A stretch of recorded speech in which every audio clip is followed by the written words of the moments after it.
नमस्कार, मैं हूं आपके साथ अंकिता पाल। बुलेटिन की शुरुआत करते हैं। मुख्यमंत्री योगी आदित्यनाथ ने उत्तर प्रदेश अधीनस्थ सेवा चयन आयोग द्वारा निष्पक्ष और पारदर्शी भर्ती प्रक्रिया के अंतर्गत चयनित 2425 मुख्य सेविकाओं और 13 फार्मासिस्टों को भी नियुक्ति पत्र वितरित किए हैं।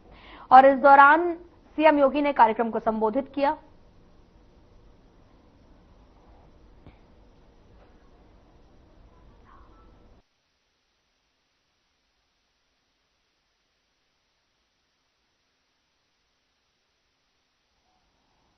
इसमें 2425 आंगनबाड़ी केंद्रों में प्रदेश की कुपोषित माताओं के लिए और नवजात शिशुओं के पोषण अभियान की मॉनिटरिंग के लिए मुख्य सेविकाओं का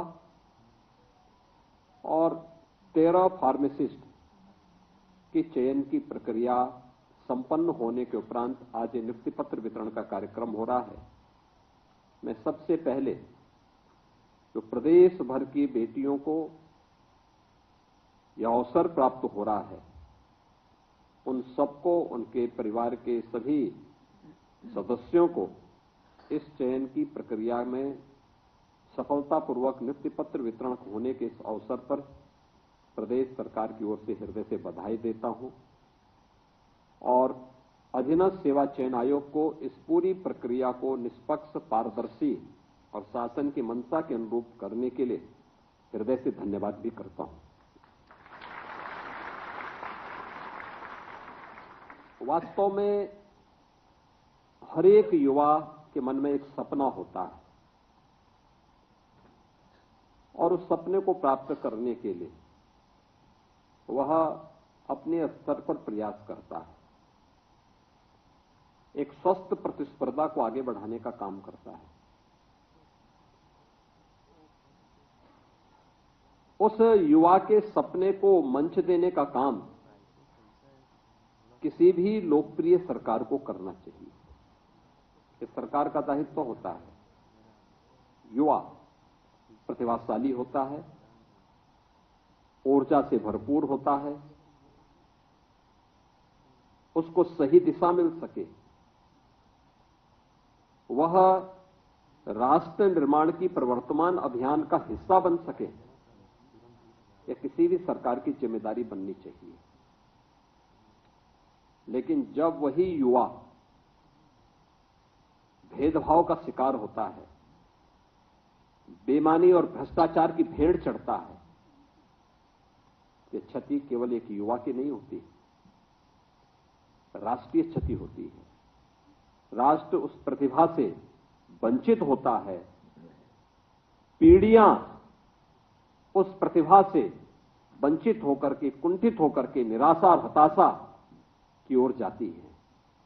दुर्भाग्य से लगभग 2 दशक तक उत्तर प्रदेश एक लंबे समय किस हताशा, निराशा के जाल में फंस करके पूरी तरह अंधकार के युग में जा चुका था।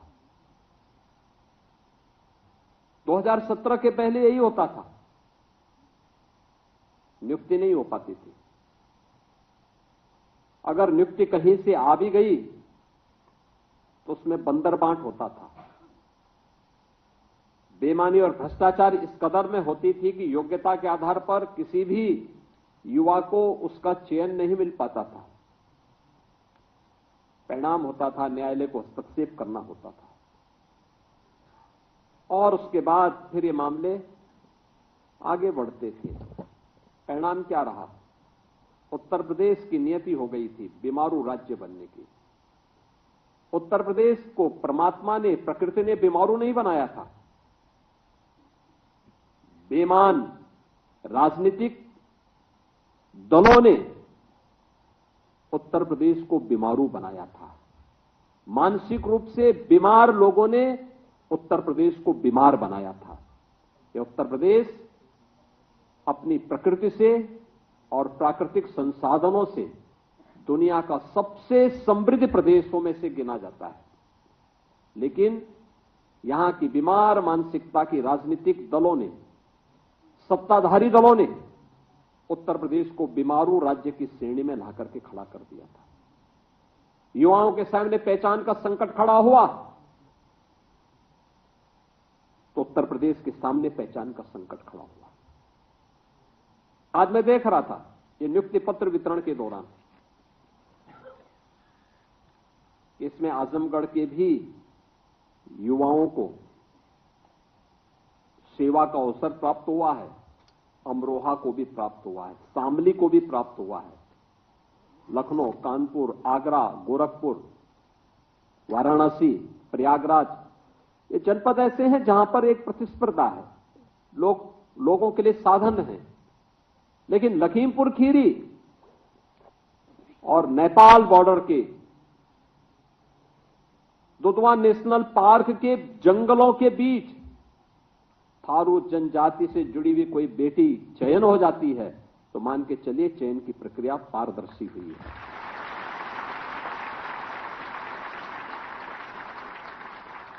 चयन की प्रक्रिया में अगर सुदूर किसी आजमगढ़ से, किसी अमरोहा से, किसी बिजनौर से, किसी शामली से, किसी ललितपुर से, किसी जालौन से, किसी सोनभद्र से अगर किसी बेटी का चयन होता है तो हम मान करके चलते हैं कि चयन की प्रक्रिया निष्पक्ष हुई है, पारदर्शी हुई है, क्योंकि प्रतिभा वहां पर भी है।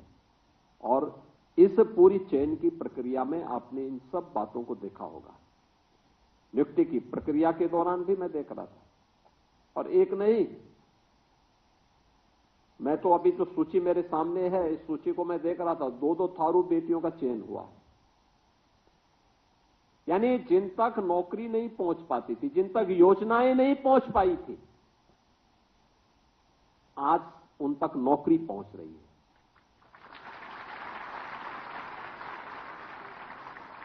ये उत्तर प्रदेश बीमार नहीं था, उत्तर प्रदेश को बीमार किया गया था। यह देश 1947 के बाद भी 1960 के दशक तक उत्तर प्रदेश देश का सबसे अग्रणी प्रदेशों में से गिना जाता था। देश के अंदर उत्तर प्रदेश का योगदान 14% से अधिक माना जाता था। लेकिन 1960 के बाद से लगातार गिरावट जो आई,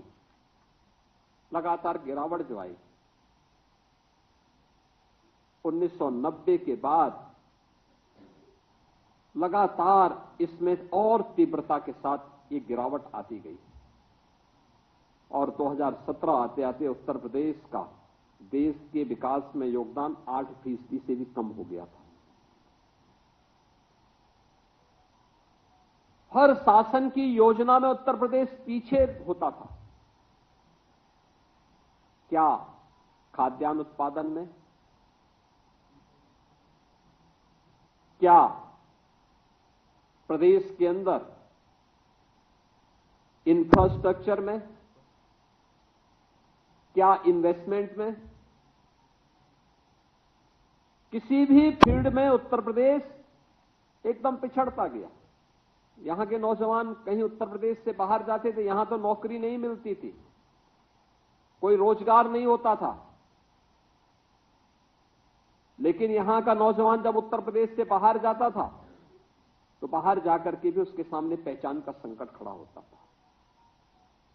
आज मैं देख रहा था आजमगढ़ का नौजवान भी जब यहां पे चयन हुए हैं, आजमगढ़ की बेटियां भी जब चयनित हुई हैं, मैं देख रहा था एक समय होता था आजमगढ़ का नाम लोग सुनकर के डरते थे, उसके नाम से पहले ही उनको बाहर कर देते थे।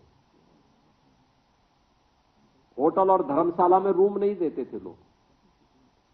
ये स्थिति किन लोगों ने बनाई? इन लोगों ने बनाई जिन लोगों ने प्रदेश को दंगों की आग में झोंक करके प्रदेश के सामने पहचान का एक संकट खड़ा किया था, जिन्होंने उत्तर प्रदेश को अपने परिवार के लूट का एक अड्डा बना दिया था, जिन लोगों के कारण पहचान के भीषण संकट के दौर से उत्तर प्रदेश को गुजरना पड़ा था, वे उस बीमारी के कारण थे। और उस बीमारी को समझने की आवश्यकता है। और ये आपका सौभाग्य है। याद रखना, कार्य कोई बड़ा नहीं होता, कोई छोटा नहीं होता। जहां अवसर मिले वहां अपनी प्रतिभा का भरपूर उपयोग करिए और याद रखना, आगे के बढ़ने की संभावना अपने आप आपके जीवन में आती हुई दिखाई देगी जब भी आप ईमानदारी के साथ, पूरी प्रतिबद्धता के साथ अपनी जिम्मेदारियों का निर्वहन करेंगे। तो न केवल आपके लिए आगे बढ़ने के अवसर होंगे, बल्कि प्रकृति और परमात्मा की कृपा भी आप पर उसी प्रकार से बनेगी जिस प्रकार से आपने इस पूरी व्यवस्था के साथ देखा होगा। आज आप इस बात को कह सकते हैं कि चयन की प्रक्रिया में आपके साथ न भेदभाव हुआ है, तो आपको भी किसी के साथ कोई भेदभाव नहीं करना। 25 करोड़ जनता के लिए आपको सेवा का अवसर प्राप्त हो रहा है। और याद करना, ये मिशन रोजगार के साथ हम लोग नियुक्ति पत्र वितरण के कार्यक्रम को इसीलिए जुड़ते हैं क्योंकि प्रधानमंत्री जी इस बात को कहते हैं कि यह इस बात का संकेत होना चाहिए कि किसी के साथ अन्याय नहीं हुआ है, न होना है। तो अगले व्यक्ति की भी गारंटी होनी चाहिए कि वह भी इस बात की गारंटी के साथ जुड़े कि कोई भेदभाव हम भी नहीं होने देंगे, न करेंगे। अगर यह जिम्मेदारी होगी तो हम न केवल अपनी सेवा के प्रति बल्कि अपने राष्ट्रीय कर्तव्यों का भी ईमानदारी पूर्वक निर्वहन कर रहे हैं। कोई अनुमान करता था उत्तर प्रदेश में बेटियों का चयन इतनी बड़ी मात्रा में एक साथ होगा, एक साथ वे चयनित होकर के शासन के व्यवस्था का हिस्सा बनेंगे। और आज ये केवल महिला और बाल विकास विभाग में नहीं, अब तो यह जीवन के प्रत्येक क्षेत्र में हो रहा है। उत्तर प्रदेश पुलिस में अभी 2 महीने पहले हम लोगों ने 60,244 पुलिस भर्ती की प्रक्रिया को संपन्न किया। इस 60,244 में 12,045 केवल बेटियां भर्ती हुई हैं। 12,045, एक ही भर्ती में 12,045 बेटियां भर्ती हुई। याद करिए, 1947 से 2017 तक उत्तर प्रदेश पुलिस बल में केवल 10,000 महिला पुलिस कार्मिक थी। और यहां पर हम लोग जो भर्ती कर रहे हैं, उस भर्ती में पिछले 8 वर्ष में हम लोगों ने 40,000 से अधिक बेटियों को केवल उत्तर प्रदेश पुलिस बल में भर्ती किया। 40,000 से अधिक।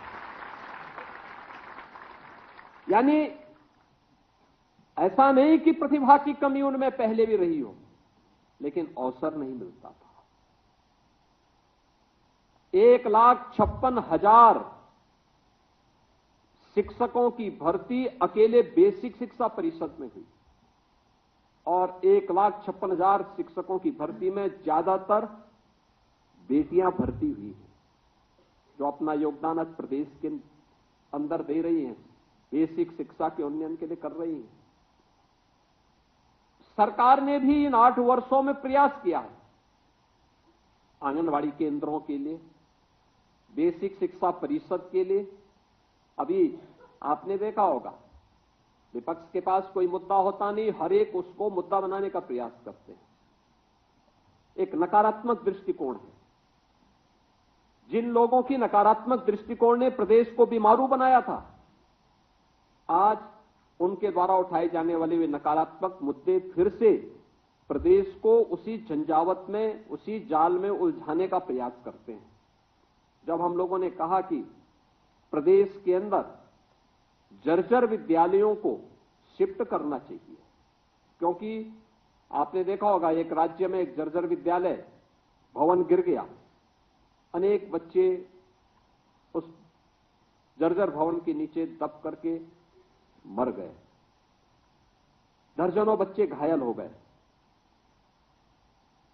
इस जनहानि, जो बच्चे चले गए, जो गंभीर रूप से घायल हो गए, क्या उनको कोई भरपाई कर पाएगा? लेकिन बीमार मानसिकता किस रूप में कटघरे में खड़ा करने का प्रयास करती है। दूसरा, छात्र शिक्षक का अनुपात ठीक हो, इस दृष्टि से सरकार का एक प्रयास था, राष्ट्रीय शिक्षा नीति का हिस्सा था। तमाम राज्यों ने इस अभियान को आगे बढ़ाया। उत्तर प्रदेश से भी अपेक्षा होती है, उत्तर प्रदेश भी इस प्रक्रिया को आगे बढ़ाए। अच्छी शिक्षा, बेहतर शिक्षा हर बच्चे का अधिकार है, उसको मिलना चाहिए। सरकार ने जब इस अभियान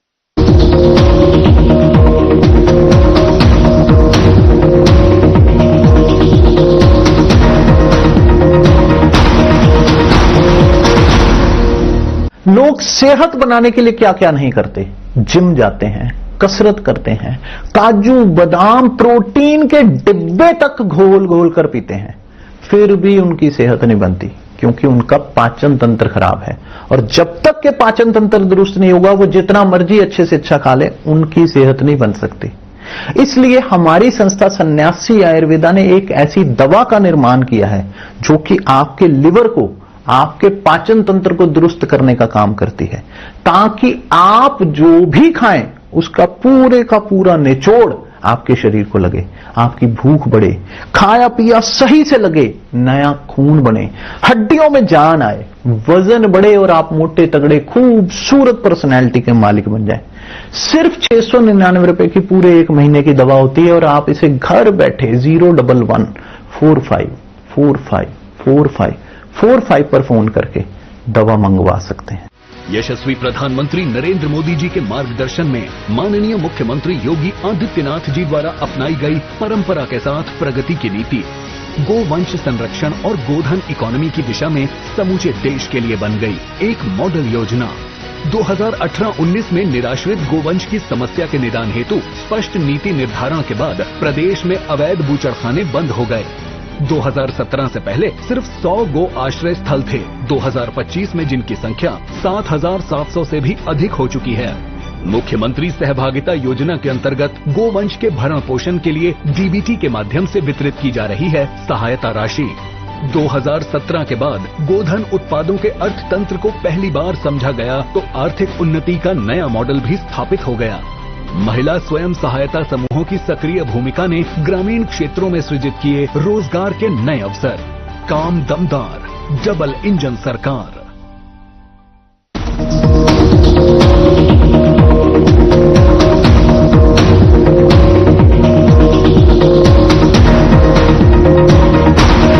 कल्प के अंतर्गत आंगनबाड़ी केंद्रों का पुनरुद्धार का कार्य सफलतापूर्वक संपन्न किया, नए आंगनबाड़ी केंद्र बनाए और हम लोगों ने विभाग से कहा है कि भाई एक बार में जितने भी आंगनबाड़ी ऐसे केंद्र हैं जिनके पास अपना स्वयं का भवन नहीं है, एक बार में प्रस्ताव बनाइए, शासन धनराशि देगा, उनके पास अपना भवन होना चाहिए और एक बेहतरीन माहौल वहां पर बच्चों को प्राप्त होना चाहिए।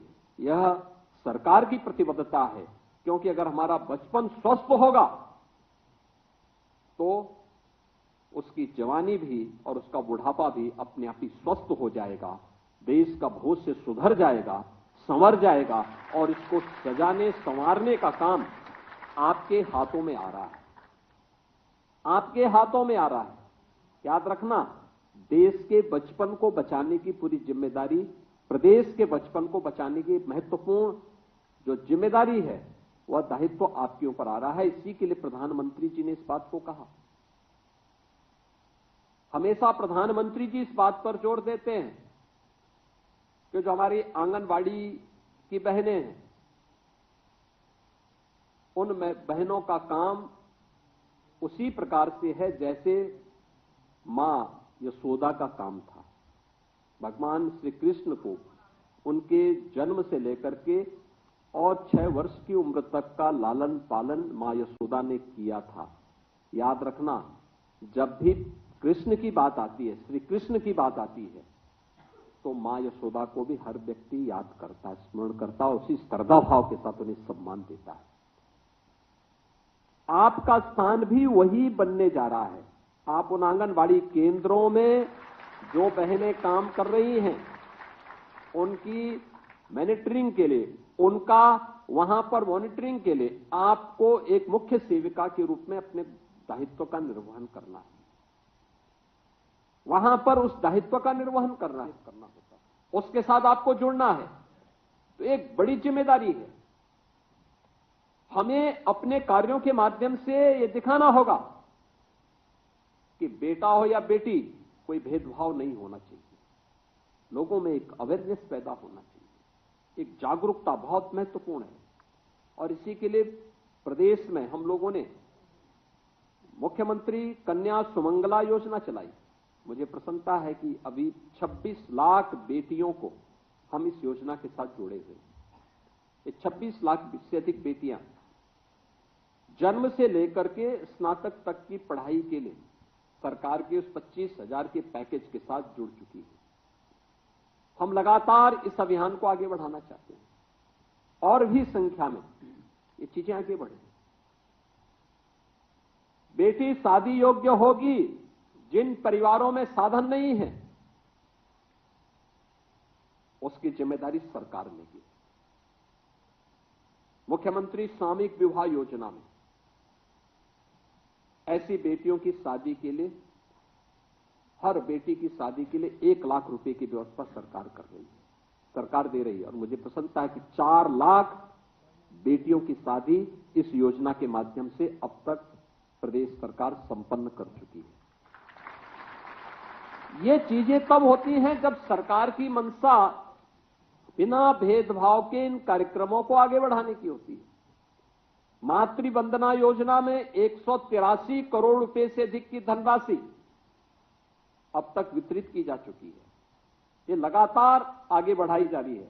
और मुझे ये देख करके अच्छा लगा जब लोग कहते हैं कि आखिर परिणाम क्या है, तो परिणाम इस बात पर निर्भर करता है कि अगर हम लोग जो नेशनल फैमिली हेल्थ सर्वे है 4 तो 15-16 में हुआ था, उसकी तुलना में अगर 17 के बाद के आंकड़ों को देखेंगे तो इसमें व्यापक सुधार देखने को मिला।